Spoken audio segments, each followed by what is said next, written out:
I know I get long-winded when I talk about these things, but these are things that are important to me, and I think they're important to you too, or you probably wouldn't be here. So, you guys are all really smart people, so you make me a little nervous. But that's okay, I'll survive. Okay, Melungeons. Who are they? Where did they come from? And most importantly, what can we learn from them? If time permits, I'm going to look at Melungeon DNA. A lot of people don't know that they have done genetic studies on Melungeon DNA, and if we have time at the end, I'll discuss that. If not, you can come see me afterwards or something. So I'm going to tell you a story tonight, sort of. Not a story of heroes and villains, but of a people and their will to survive. So I'm going to tell you the story of the Melungeon history and thereby American history. So this story is going to take us through time and around the world. There are a lot of Melungeon theories out there.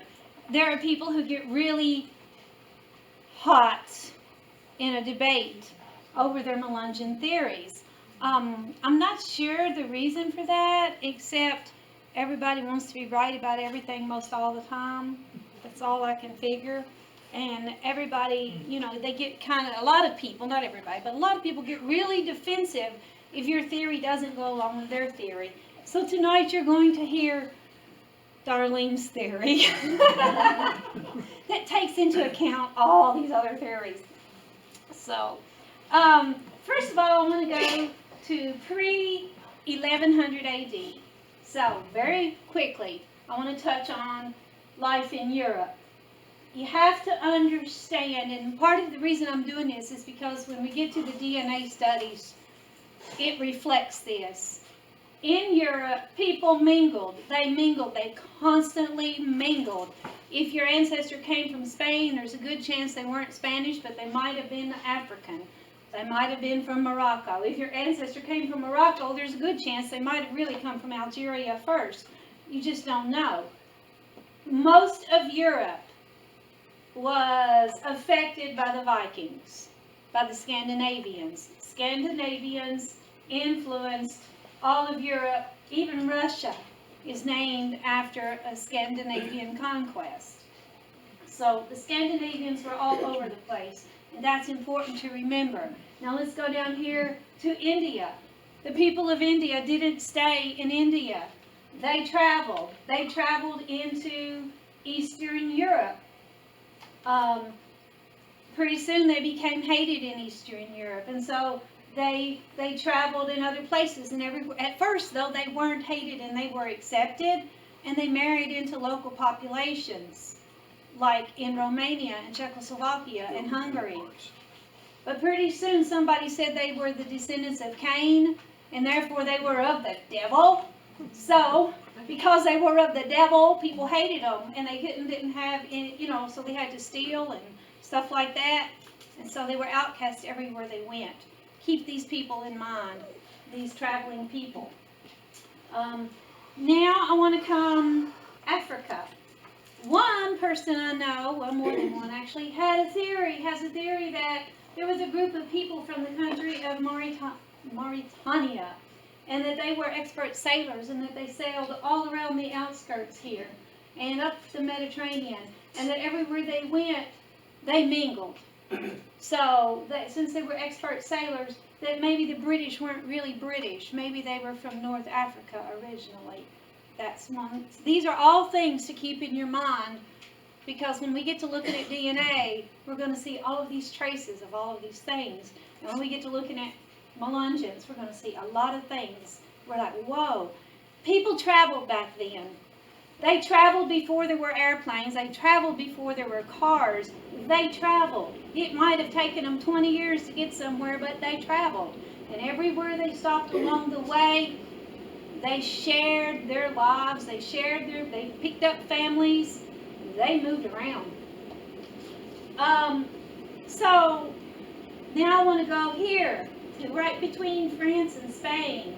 It was a group of people who were expert sailors. They were the Basque or the Basque. I never have figured out the proper way to say that yet. But the Basque people between France and Spain were expert sailors, and one day they would hire themselves out to the Spanish conquistadors because they were expert sailors, and the conquistadors needed expert sailors, and that's what the Basque were. Keep in mind that the Portuguese were also expert sailors. Now we're going to move to America. It's still, we're going to move over here during this time. I'm going to go to North America. During this time, this area that you're looking at right here, this was home to a group of people called the Mound Builders. I should include Illinois and Indiana and Missouri. That was home to the Mound Builders.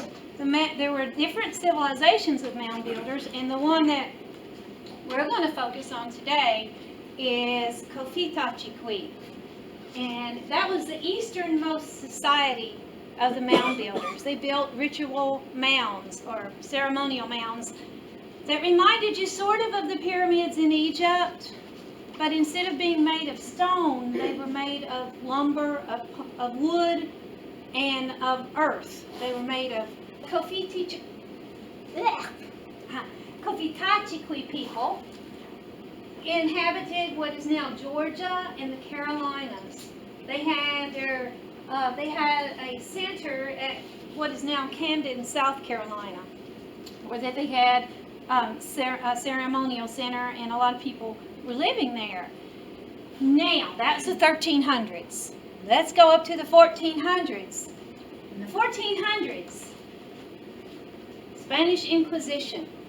The Spanish Inquisition sent Jews that were inhabiting Spain and Moors or Berbers or Muslims. They sent these people, you either had to leave, convert, or die. Those were your choices, leave, convert, or die. Some people left. Some people went into France because Spain and France share a border. Some went all the way into Germany.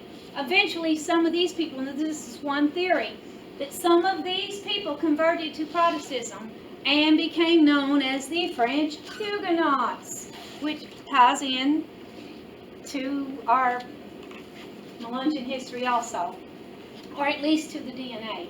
That's not saying that all French Huguenots had Spanish origins. They didn't. But some of them did. So, and they did center in southern France to a large extent. That's not saying that all French Huguenots had Jewish DNA, but some of them did. When I'm talking tonight, there's never any all or every. It's always some. Okay, some of them did. At this time, King Ferdinand and Queen Isabella of Spain wanted to rule the world, so to speak. They wanted to be the head honchos, and they wanted Spain to be the most important country on the planet. So, they set out to conquer. And they provided money to this Italian guy named Christopher Columbus. And you all have heard this story. And how in 1492 he landed over here on the island in the Caribbean, San Salvador, and he claimed it for the King and Queen of Spain and the Catholic Church. And he and his men enslaved the population that they found there to a certain extent. That's important in our history of the Melungeons, because when Columbus landed in the New World, it opened a floodgate. And the Spaniards came. They came looking for land. They came looking for gold. They came to enslave. They came to set up colonies. As a result of this, in the year 1521, a Spanish ship lands on the coast of what is now South Carolina. And remember the Cofitachiqui people?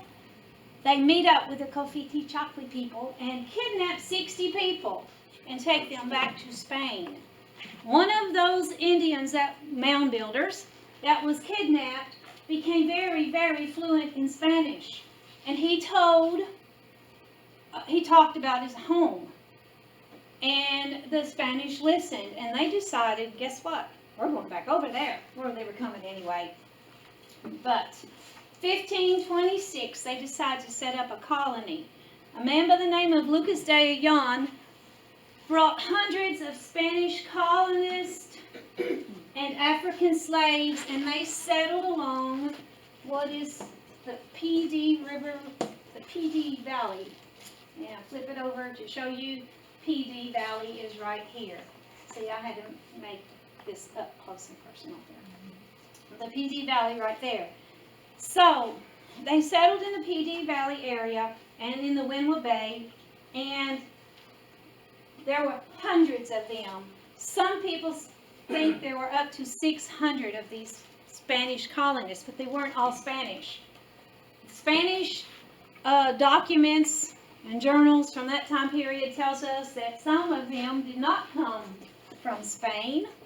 Part of them came from Spain. Bunches and bunches and bunches of them came from Africa. And some of them were Portuguese. In fact, one entire ship was all Portuguese. Some of them were Berbers. They were, and the Berbers owned slaves. And when I say Berbers, you could substitute the word Moors in there. And they set up a colony. Some of these men on board the ships were Basque. Some were Sephardic Jews who, to escape the Inquisition, were sailing the seas. Okay? Had become sailors. So, while they're here, they are not kind to their slaves. The slaves and the Indians become allies because the Spanish seek to conquer the Indians, the Cofi-Tichiqua people. Anyway, that's a hard word to say in case you haven't noticed. How long did it take you to learn to say that? Practice and practice, and I still mess it up. I admire you for just trying. So they want to take them as slaves, and they want to set up a colony, and they want to make them all convert to Catholicism. They don't want to convert to Catholicism, and they don't want to be ruled by the Spaniards. So they join forces with the slaves, and they have the first slave revolt, I guess, in North America. And they send the Spaniards hightailing it, but they don't go back to Spain. By this time, they've already pretty much conquered the Caribbean. So they go back to the Caribbean. But they leave all of those hundreds of slaves here. Where did the slaves go? Well, in 1540, a man named Hernando de Soto came over here. Hernando de Soto encountered what was left of the slaves. They had been absorbed into the Indian tribe. So now you had blue-eyed, green-eyed Indians running around among the Cofi-Tichiqua people. That's a hard word to say. So De Soto encountered these people. They were led by a chieftainess.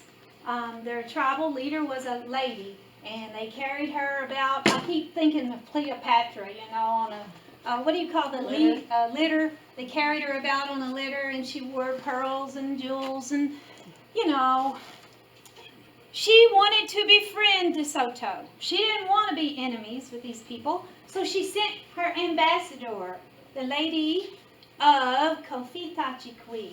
That's what they called her. It was the chieftainess' niece. So this young lady comes and bears gifts from her aunt, who's, you know, the head honcho. And in return for her offer of friendship, De Soto burns her neighbors alive. That's right, he burns a neighboring tribe. He just burns them. Okay, and then he turns, and the warrior that accompanies her, he sicks his dogs on him, and they rip him apart right in front of her. And then he abducts her and holds her hostage. That's how he repays her offer of friendship. Martyr. So, she does what any lady would do. At one point, she finally says, you know, and they've had her a while, she says, I have got to go to the bathroom. I don't want all these men watching me. So guess what? She goes into the woods, and she never returns.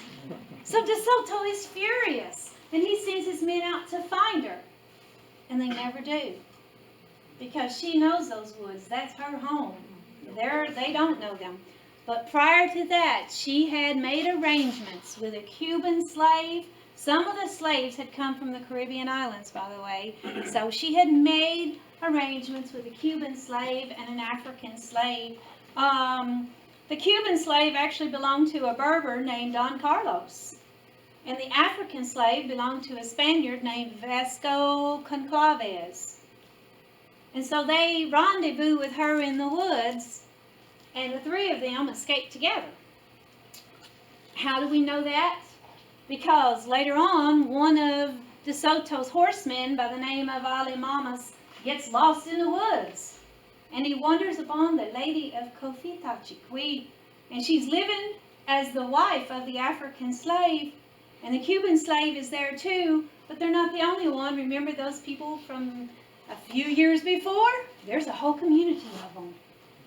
All right, well, things go bad for De Soto. He dies, and his men end up dumping him in the Mississippi River, and that's the end of him. Okay. But that's not the end of those people. That's why I wrote it in there. Okay.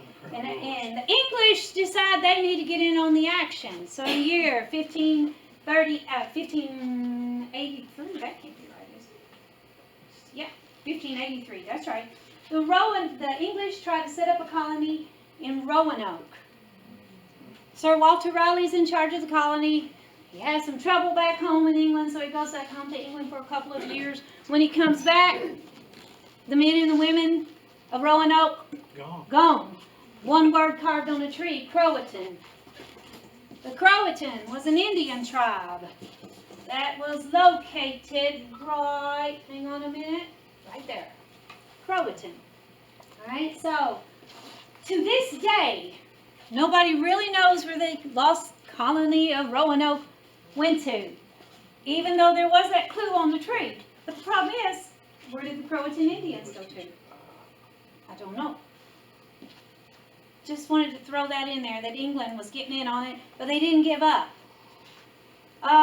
Meanwhile, let's go back to the world map. Europeans take over the country of Angola in Africa. The Portuguese are coming down to Angola, and they're getting slaves, and they're taking the slaves back up to Spain and Portugal and into different slave ports, and they're selling slaves. Well, the English and the Dutch enter the Dutch. They want in on this action too. So, privateers, pirates, hired by the, Queen Elizabeth, they raid the Portuguese slave ships.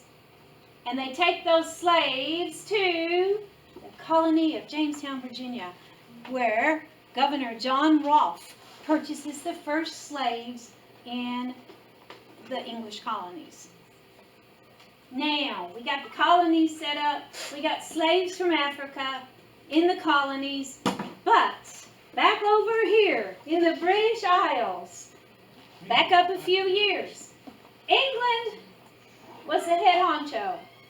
England was having trouble with Northern Ireland. So England sends the lowlanders of Scotland, who has also been trouble from the get-go, sends the Scottish lowlanders, some of them, not all of them, it's always some and not all. He sends some Scotsmen over there to subdue the Irish, those that will not do what they're supposed to do.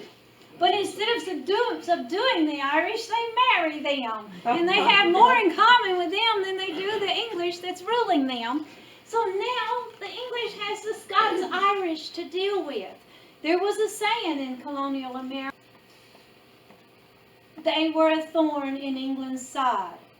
Now, here's where it's not so funny. Imagine you are a Scots-Irish person. You are being harassed by an English overlord. You owe him money. He has taken your land. You owe him money, whatever. You cannot pay him, and he knows you can't pay him, but you have a beautiful 18-year-old daughter. What does he do? He takes your daughter and he sells her into indentured servitude. And she becomes an indentured servant. Or maybe you do if you don't have any kids. Or maybe it's your son. But many Scots-Irish were sent to the New World as indentured servants. Indentured servants were slaves without shackles. Their lives were hard. Some of them did not survive to pay off, but some of them did. And if they survived being an indentured servant, then life could be better for them in the colonies. Now imagine this. Indentured servants were not considered on the same level as the people who owned them. So you're an indentured servant. You're 25 years old. You've got your whole life ahead of you. Who do you marry? Many Scotch-Irish indentured servants married the African slaves. They had children with them. Here was the rule. I've got it on here somewhere. Hang on a second. Yeah. Partes sequitur ventrum. 1662, Virginia passed this law that said a child of a free woman and a slave was free. Now, a child took the mother's status. If a child was born to a slave mother, the child was a slave. That is why it was Scots-Irish women and African men. Because this way, these African men could have children born into freedom. Because once you were born free, you were free. They designated these people free people of color. And because they were free people of color, they paid taxes. They could buy land. They lived on the outskirts of the English settlements. They, probably I would say there were free people of color that served in the first militia. Free people of color helped blaze, not the Wilderness Trail, but were Kentucky Long Hunters. One was named James Carr. James Carr was a peer to Daniel Boone. They knew each other. He knew Elisha, all of those people that came in with Elisha Wallen. Some of those men were free people of color. That's recorded in Kentucky history books, if you dig, and I'm sure you guys do. So, 1676, from the time period of 1676 to 1776, thousands of Caribbean, Native Americans, and Africans were imported into Virginia as slaves. African slaves soon outnumbered the European indentured servants. They came from Nigeria. The slaves came from Nigeria. They came from Senegal. They came from Gambia. They came from West Central Africa. They came from the Congo, Ghana, Ivory Coast, Madagascar, Sierra Leone, Togo, Trinidad, Benin, and Mozambique. They came from all kinds of places. The Transatlantic Slave Trade Database references 35,000 slave voyages, including first name, age, gender, origin, and place of embarkment. The database documents slave trade between Africa, Europe, Brazil, the Caribbean, and the American colonies. Free people of color were common during this time. For 150 years before the American Revolution, they lived right alongside the English colonies on the outskirts of their settlements. They bought land, they paid taxes, they even took part in the militia. But things began to change in the 1700s, about the mid-1700s. I'm just going to quote, I'm going to read to you one account. This is the kind of thing that began to happen. And this is going to lead up to Melungeons, I promise. March the 12th, 1745, John Scott, a free man of color from Berkeley, South Carolina, filed an affidavit in Virginia. He was looking for, I'm sorry, North Carolina. I said Virginia, I meant North Carolina. He was looking for his daughter and his 6 grandchildren. He said that Joseph DeWitt, William DeWitt, and Zachariah Martin had forcibly entered his daughter's home, her name was Annie Hawley, and carried her away along with her 6 children. He believed they were being exported north to sell as slaves. And so, seeing a lucrative slave market, unscrupulous people began to abduct the free people of color, transport them to other areas of the colonies, and sell them as slaves. That was human trafficking in the 1700s. It's been around a long time.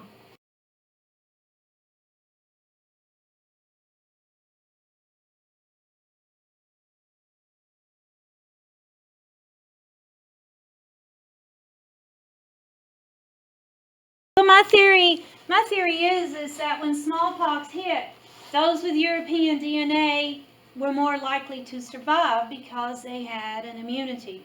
Those with less European DNA were more likely not to survive because they had absolutely no immunity. So while genetically they became Middle Eastern and Iberian to some degree, culturally they remained Native American. Does that make sense? So in their mind, they never stopped being Native Americans. Over time, their genetics changed, but they didn't. Their culture never did. Their culture didn't, just their genetic makeup did. So these survivors are believed to have gone to their neighbors. And I have their neighbors' names written on here. So their neighbors were the Siouan tribes, the Catawba. The Catawba had once upon a time, the entire Sioux Nation had lived in the east. But long before the Spaniards or any of those people got over here, they split, and some went west and some stayed here. The ones who stayed here became known as the Catawba, the Saponi, the Tutelo. The ones who went west became the Lakota, the Dakota, the Ogala, the Santee. They became the Sioux Nation of the Plains, and they took up the habits of the people living on the plains. They became the Plains Indians. The Catawba stayed here, and they continued to live like Eastern Woodland Indians. So they come and they take in the remnants of these Mound Builders. In Tlawilano, a language that I'm learning that belongs to the New River area, there's actually a word. There is a word for mammoth. They don't know where it came from. It's that old. Could it be that word was from the Mound Builders? Could it be that these people themselves are remnants of the Mound Builders? That's a whole other can of worms, but it's worth thinking about. So they took them in and they blended them into their language and culture. Some believe that they became the Lumbees, a Melungeon group that lives in the area to this day. In 1729, the survivors of a smallpox epidemic among the Saponi left Fort Christiana. Fort Christiana is in Virginia, to go live among their allies, the Catawba. This group of Saponis were called the Christian Saponis because while living there among the French Moravians, they had converted to Christianity. The Moravians were from France and Germany. Sorry about that. French and German. They then, after some time, they attempted to go back home, but when they got home, there was no home. The land had been given to colonists, so they had no home to go to. So some of them went back to live with the Catawba. And some of them met up in this area with families that had migrated. Remember, the free people of color leaving. Well, they had no home, nowhere to go. The Catawba had not the Catawba, but the Christian Saponi, who had been living among the Catawba and had married into the Catawba. So you had the Saponi Catawba, you had the free people of color. They meet up. They're all living in the same area at this time. They first migrate down to the PD area, and then they migrate into what is called the New River area. This yellow circle, this is Melungeon country.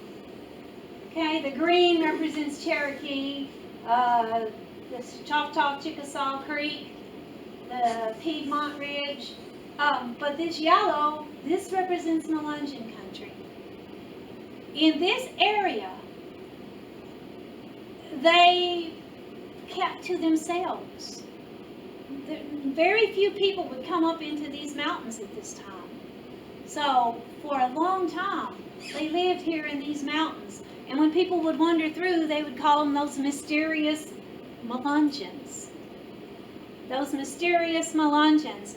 Well, I'm thinking that if you look at history as a whole, they're not so mysterious. They were remnants of different people who had lost freedoms, lost lands, and banded together to form a society. Did they have a specific culture? Some say yes, some say no.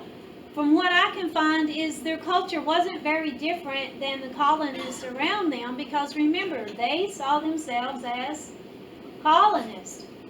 Some of them saw themselves as Indian. So if you ask them where they came from, they would tell you we're Portuguese Indians. There are many accounts where that people would ask a Melungeon, where did you come from? And they would say Portuguese, or another one would say, well, we're Portuguese Indians. That's what they would say. Because if you could identify yourself as a Portuguese, and if you could prove that you were Portuguese, you couldn't be taken in as a slave. And we're going to get to that. Back up to 1719, South Carolina decided who should and should not be classified as an Indian. Since American Indian slaves were taxed at a lesser rate than African slaves. You see, you had to pay more taxes if you owned African slaves. Therefore, the government wanted you to own African slaves more than Indian slaves. So, you pay more taxes. So the government decided who would be classified as an African and who would be classified as an Indian. So a law was passed that all slaves who were not 100% Indian were considered black. American Indians, with or without African ancestry, if they were not full-blood Indian, were now classified as African. This would set a precedent by which all non-reservation mixed bloods of the South, slave or free, would one day be labeled African. Beginning about 1767, some of the Melungeon families arrived in the New River area and migrated into what is now Hancock County, Hawkins County, Campbell County, Claiborne County, Greene County, and Tazewell, Tennessee. They into the White Top Mountain area, the New River area, Wise County and Lee County and Russell County, Wyatt and Pulaski County, Virginia, McQuarrie, Whitney, Bell, Knox, Harlan, Perry, Laurel, Leslie, Letcher, Floyd, Knott, McGoffin, Pike, Johnson County, Kentucky, Wayne County, Pulaski County, McQuarrie County, Kentucky. They began to migrate into this area. Okay? As early as 1790, the census records in Floyd County, Kentucky, has Vardy Collins and a Gibson family living there and classifies them as free people of color. And in Tennessee, along about the same time, they were also classified as free people of color. In various censuses, they were listed differently. Sometimes they were listed as free people of color, sometimes mulatto, sometimes white, but rarely Indian. That's not because they weren't Indian. In fact, it's pretty well documented that the first Melungeons were considered Indians. So they were not listed as Indian, not because they weren't Indian, but because the government decided that since they didn't live on a reservation, they had to be African. Does that make sense? You were either black or white. You couldn't be. You were either a free person of color, or you were a white person, or you were an Indian on a reservation. If you didn't live on the reservation where they could control you, you didn't get to be Indian. It wasn't about being, like nowadays, people say, oh, we want government recognition. That original government recognition was so that they could pin them up. It wasn't a good thing. And because some of them didn't have it, they wouldn't recognize them. In 1834, free people of color were reduced to second-class citizens, and anyone who was believed to be colored and voted had to go to court to prove that they were white.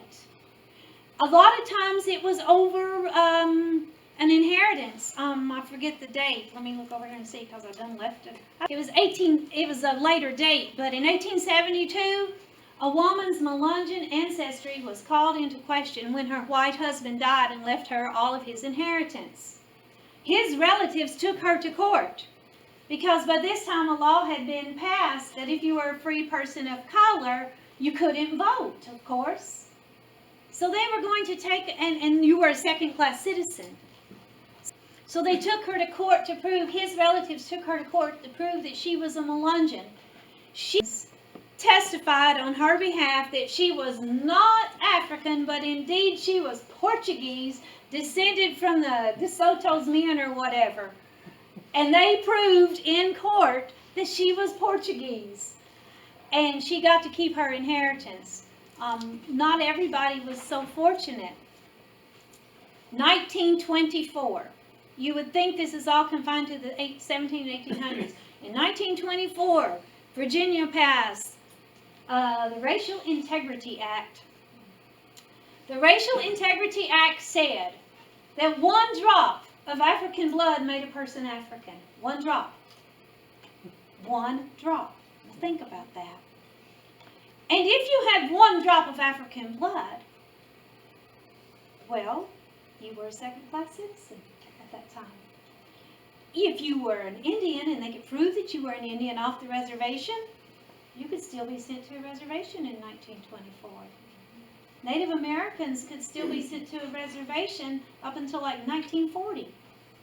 My dad told me when he was a little boy that his uncles on the Rogers side told him never tell anybody you have any Indian heritage, because they'll take away everything we've got and send you off.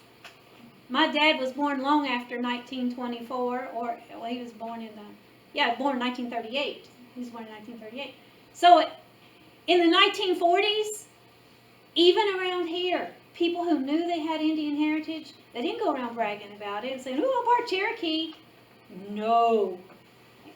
If you really were part Cherokee, you wouldn't say it then. You could lose everything. If they could prove it. If they could prove it, you could lose everything. Or if they could prove it to their satisfaction.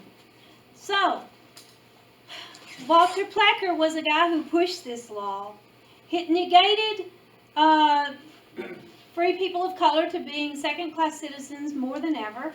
And during the 19th century, Melungeons began to seal their identity, concealing their Native American and black identity, and identified themselves as white not because they were ashamed of being African or ashamed of being Indian, but because they didn't want to have things taken away from them. They didn't want their kids to be persecuted.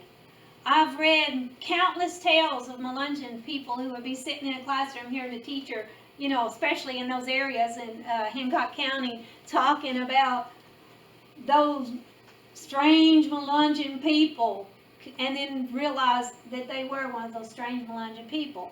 One of the reasons I started researching it is because in the 1990s, my aunt came to my house one day, and she brings me this stack of papers with Elvis Presley on them and Abraham Lincoln, and it's talking about Melungeons. And I said, "What is a Melungeon?" And she said, "I don't know, but I think we are one." In the first half of the 19th century, the term Melungeon was used to describe these people. And the first ones were described as being Indian, although that identity would later be stolen from them. Others who married these Indians were said to be Portuguese, and later their descendants would have to prove that in court to keep their inheritance and to stay out of jail. I sometimes say, and I hope that my Indian friends, my Native American friends who hear me say this won't get upset with me, but I said that Native Americans are the only people in this country that have to prove their pedigree just like dogs. When you go to a dog show, you got to have your pedigree. When you're Native American, before you can get recognized as a Native American, you got to have a paper to prove that you're Native American. That's crazy. That's crazy. You can come up to me with a shirt that says I'm Irish by blood, and I don't say, "Where's your papers to prove that you've got Irish ancestry?" Can you prove that? Or if somebody says, if this guy right here says to me, "I'm Scandinavian, I had a Scandinavian grandfather," I'm going to say, "Can you prove it? Where's your papers?" But if you say to somebody, "I'm Native American," they'll say, "Where's your card? How much? What's your blood quantum?" And I'm like, it's a dog show. It's just like a dog show. You got to pull out your papers and prove that you are who you say you are. Why? Why do Native Americans have to do that? It's because originally they wanted all Native Americans on the reservation. reservation where they could keep an eye on them and tell them what to do and when to do it. That's why. Almost done. Okay. Oh, I wanted to say one more thing about the Racial Integrity Act of 1924. In 1924, the Racial Integrity Act declared that people who were black or white, that people were either black or white, and any non-reservation Indian would be placed in one of these two categories. If they had enough white in them, they called them white. If they didn't look white enough, they called them black. Black or white. As a result of the 1924 Racial Integrity Act, officials went so far as to alter birth records, death records, and marriage records of people formerly classified as American Indians, and they changed them to African or black. This destroyed Indian communities' documented identities, and it also destroyed their chances for getting any government recognition. Okay?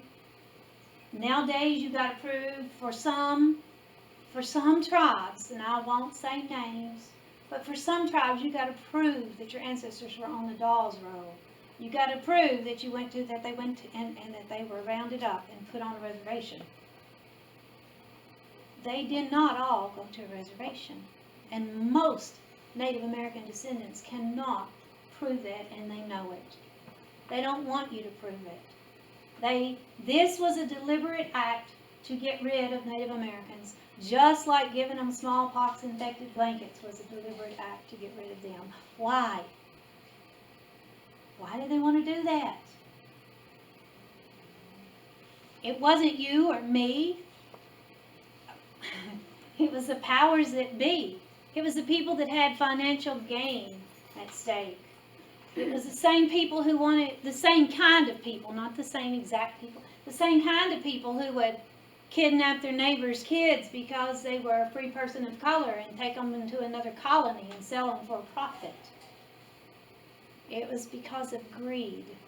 And that's a pet peeve I have. You can look at every atrocity and name every atrocity ever done to humanity, and somewhere you're going to find somebody with greed at the core, who wanted to be in control, who wanted to be in charge, who wanted to be richer, more powerful, better. Anyway, this Racial Integrity Act denied generations of people their identity, their heritage. You know, it just, that's the thing. So, what am I going to take away from all of this, and why do Melungeons matter? What does it teach me? The whole thing, doing the genetic thing and the DNA thing and everything. No man is an island. We're all connected. There's no such thing as a pure race. Everybody is connected to everybody else. Everybody. If history shows us anything, it's that fear and greed feed division, which fuels misunderstandings, and that leads to hatred, and it leads to a them and us kind of attitude. Melungeons became white because they had to be white, and nowadays most Melungeons, not all, most Melungeons look like European Americans. But once upon a time, they were free people of color. Once upon a time, they were Native Americans. Once upon a time, they were Scots-Irish indentured servants and Romani indentured servants. Once upon a time, they were Portuguese and Basque and Jewish sailors. Once upon a time, they were French Huguenots that came to minister and married into the people that they were ministering to. Once upon a time, they were Moravians that came to minister and married into the people that they were ministering to. They came together out of a common desire, and that desire was to survive and to make a better tomorrow for their children. So who were the Melungeons? The Melungeons were a group of people who joined together, who saw that they had more in common than they did different, and they tried to make the world a better place for their kids. Sometimes it meant moving from place to place. They just did what they had to do.